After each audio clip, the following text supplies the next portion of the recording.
The next section of itemized deductions is taxes you paid, and the only taxes you can deduct here are income taxes, sales taxes, and property taxes. And by definition, property taxes have to be based on a percentage of the value of your property. So your real estate taxes are based on a percentage of the value of your home or other building, other real estate. So that's deductible. But when you go to register your vehicle, there is a line on there that says this is the amount of tax. That tax is based on the age of the vehicle, not on the value of the vehicle. So that is not deductible. In some states, they do apply a tax based on the value of the vehicle. That would be deductible.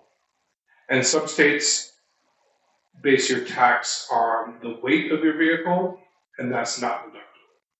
And they may also base your tax on your odometer reading, like how much you use your vehicle, and that is not deductible. Only the tax that's based on a percentage of the value of your property is deductible.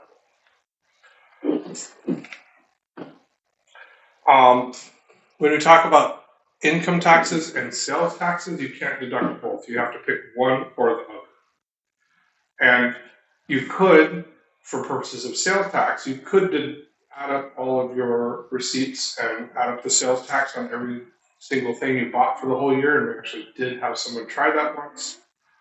And it really wasn't worth the effort because I think he ended up with $1 more of deduction than he would have using the optional tables that are published by the IRS. And the optional tables, we won't go through how those are computed. But do keep in mind that Wasilla currently has a 2.5% sales tax. Palmer currently has a 3% sales tax. And Houston also has a sales tax. I forget what the percentage is. It's either, I think it's 2.5. Could be wrong. 3% is Palmer. And Houston is 2.5%? Is that? You think it's I think it's 2.5. It's on one of our cheat sheets somewhere. It's on a cheat sheet. Even if you don't live in Wasilla city limits, if your zip code belongs to Wasilla, you can still count Wasilla sales tax. So if you, because you can be assumed to do most of your shopping inside of city limits.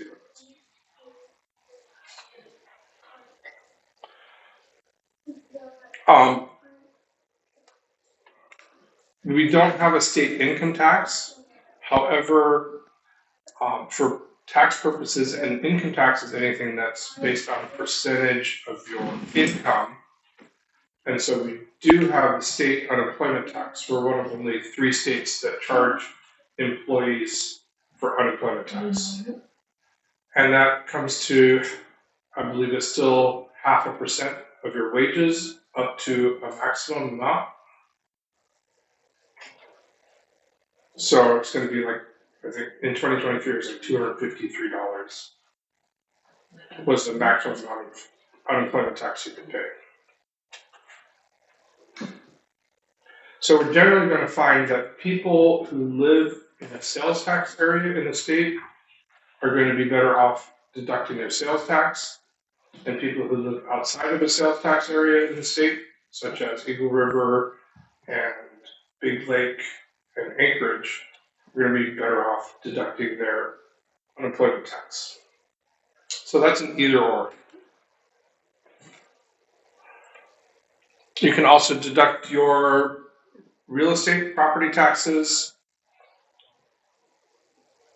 and then the total amount of tax that you can deduct in this section is $10,000.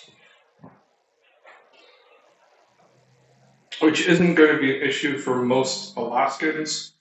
It's going to be an issue for people who live in a state that has an income tax.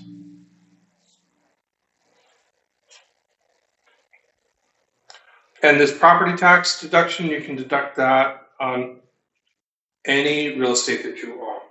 is as long as it's not income producing. Remember that income producing expenses, such as if you have a rental property, those will be deducted on schedule. So the property taxes on a rental condominium that you own are deducted on Schedule E and not on Schedule A. If you deduct income tax and you get a refund the following year, then part of that refund is going to be taxable. I mentioned that in Chapter 4. We won't dwell on it because we don't have a state sales tax or a state income tax, so we'll skip ahead to the next section,